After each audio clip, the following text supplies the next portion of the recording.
This is truly a story written by Mia and written by Alia, and we want to do it justice. So while we are actors, we are also readers, and I wanted you to hear every single word, okay? Why did you do the things that you do? Why did you do this? Seems like all you do is cause stress and disrupt everyone's life. Why can't you just get it right? Why can't you just get it right? She was so young and so beautiful, you had no respect for her life. Just back to the usual? Get it together. It's like you have no heart. You're driving around in a car like you ain't just do a shooting. How stupid can you be? Uprooting everything that was planted for us to live in him. What did he ever do to deserve this? I really try to see where you're coming from, but I don't get it. It's just you're just dumb. Beating a drum over and over, can we get a different outcome? Can't even join a hot meal with my family without hearing gunshots. How is this sanity? How can it ever be? There's something wrong with our humanity. Everybody want to be a menace to society, contributing to my anxiety. Why can't it just be simple? What the heck is wrong with you people? I'm tired. Sometimes I wish they would just lock y'all up and throw away the key. Walking around with no regard for you or me, you know what y'all gonna get? Life. With no P-A-R-O-L-E. I'm through with you. No such thing as community. When I was 8 years old, I saw my father gunned down on our front porch while my mom was cooking dinner. Ever since then, she was never the same, and then she started getting hot. That's when my anger started. Why did we have to take my dad like that? What did he do wrong? What did I do wrong? Why does she love the drugs more than me? If there was some type of support system, somebody you could talk to, ask questions about some truth, I know how that feels. I guess I needed that when my mom started getting high too. I moved in with my grandma. Word. Why does she love the drugs more than me? I didn't know you went through that too, even though people like you live next door to me. And she got a boyfriend. It was cool, I guess. And even took me to play football sometimes, but when he would drink, he liked to take his anger out on me, you know? There's a difference between discipline and abuse, right? Yeah? Nah, that was abuse. I thought he was gonna be my new dad, but then he got locked up for a long time, and I never saw him again. My grandma did that kind of a discipline too. You know they don't play. But you're right, that was something different. So many of our loved ones behind the wall, instead of being rehabilitated, they're just taken from us. So many letters, so many calls, how many visits I have invested in. With no dad and my mom outside selling our food stamps, I had to take care of my brothers and sisters, be the man. But I was only 8 years old. Needless to say, I wasn't very good at it. But if not me, who? I started acting up in school and the teachers was always yelling at me and kicking me out the classroom. I could tell when they looked at me, they hated me. My mom used to look at me the same way when she would remind me that I looked just like my dad. I'm guilty of looking past you. Sometimes what you do gets in the way of who you are, or at least who we see. I've looked at my own children and saw their dad looking back at me, like the trauma looking back at me every day. Never knew they thought that I was looking like that, though. I know I was looking like an angry kid, but now that I think about it, I wasn't really angry, but more so sad and abandoned and overwhelmed, I guess. Scared too, but no one saw what was in my heart. We couldn't see you. We couldn't see your heart. We couldn't recognize the part that we played. Push you away to be sad over there, just mad over there, away from us and our kids. Y'all couldn't play together, God forbid. By the time I was 12 in the 6th grade, I had been suspended dozens of times And even my family started calling me bad. One time, my middle school teacher even told me I was going to die out here if I kept being bad. Well, little did she know there were many days I kind of wanted to die. My family didn't love me. My neighbors crossed the street when they saw me coming, and my school kept kicking me out. So yeah, that's when me and the other bad kids started playing together. We called you bad. Wanted nothing to do with you. Should have took time to connect instead of going about our days like usual. I felt so alone, like I was drowning and no one saw me. It was almost like me acting up was like yelling at the top of my lungs in a room full of people, but no one heard me. I guess they were too busy with their own stuff. Yeah, we were busy doing the work that you should have been doing. In the midst of the violence and the drugs, but we left to get you okay, and we left you by yourself. And that was wrong. You needed us. It's complicated, but I see you.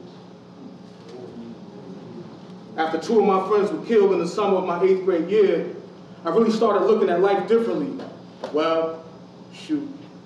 If I could actually die out here, I might as well try to get some power out of life. I started hanging out with the homie I used to throw rocks at cars with, and well, before you knew it, I was fully immersed in that street stuff. I always thought y'all loved that street life, but now I see it was about suicide.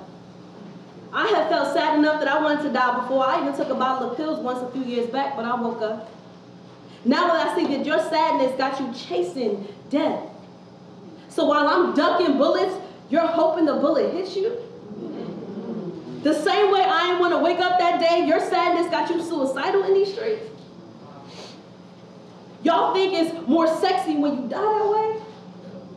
With honor in the t-shirts and glory in the candlelight vigils and fame on social media shares? I can relate to the sadness you want so bad to escape. I guess we both know what it's like to be suicidal. You just go about it in another way, but a way that hurts everybody around you. Your sadness made mine worse, respectfully.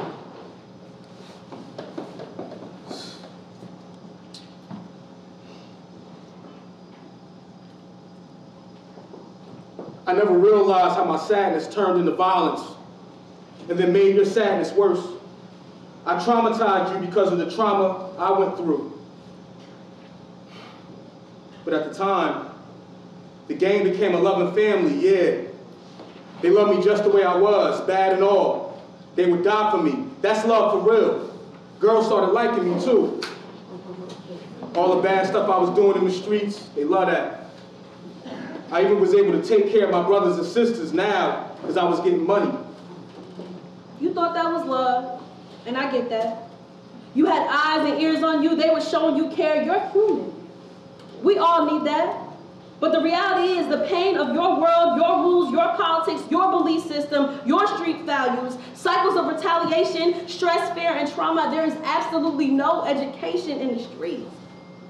No positive role models, just violent adaptation and absolutely, absolutely, absolutely no safety. It's complicated, but I see you.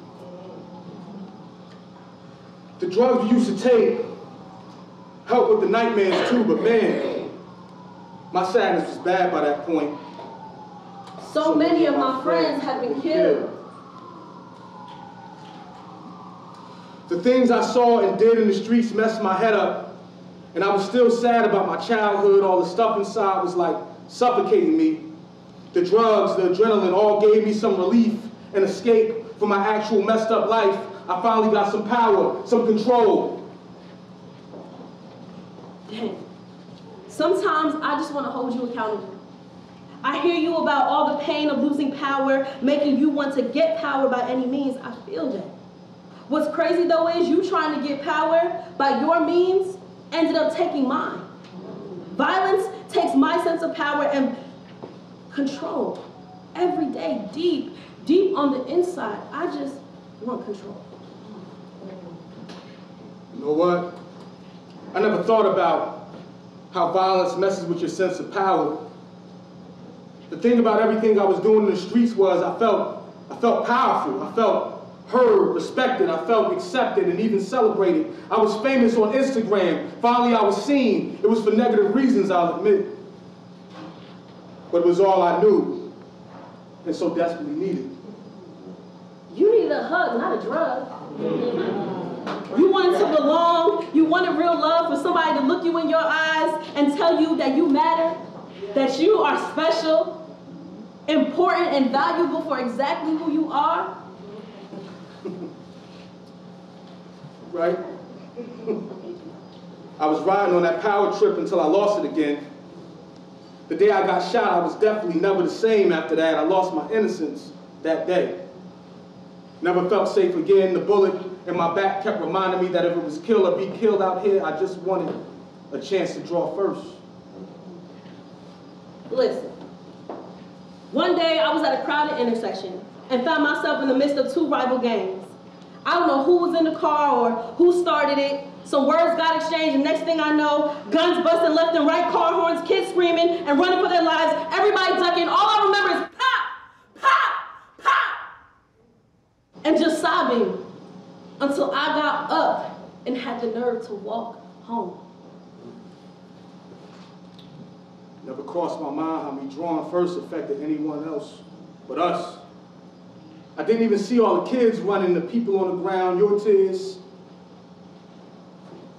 So, then one night, a murder took place in a situation where my mom played tricks on me based on what I had gone through in the streets.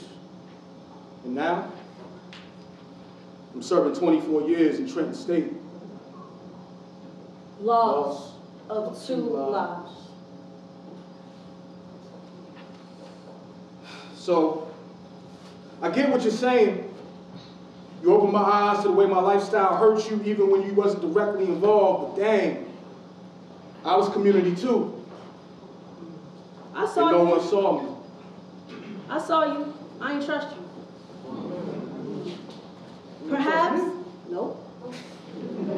Perhaps I now see that I ain't really know you.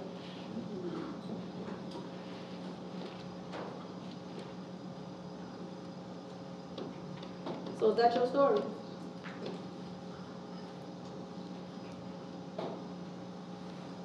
Empathy is a building block of a healthy, functioning community. And I guess we're taking a step by sharing stories, huh? I know you were never a bad person. You got a good heart. You just went through a lot. I now see that pain turned into all the rest of your choices. Word. Word. But now, I see how those choices deeply hurt you too. I swear I never saw you or else I wouldn't have done it. You ain't have nothing to do with all of that. We never knew each other's stories. Or did we? It's no I in team. Nobody wanted me. Nobody wanted me either. You gotta stop. Isolated. We stay in the same thing. Gotta stop feeling like nobody cares. Who can I share this energy with? I did some things wrong. We all have. Already dealing with so much loss of trust. We gotta figure this out. If we can just work together. Together. I want to be safe. I want to be safe. I want you to be safe. I'm going to be transparent. I'm going to be transparent. Can we communicate? Can we communicate? I can love you better. I can love you better. We can love each other better. I want better. Me too. We deserve it. Do you feel me now? If so, be me, be together, because we are unstoppable.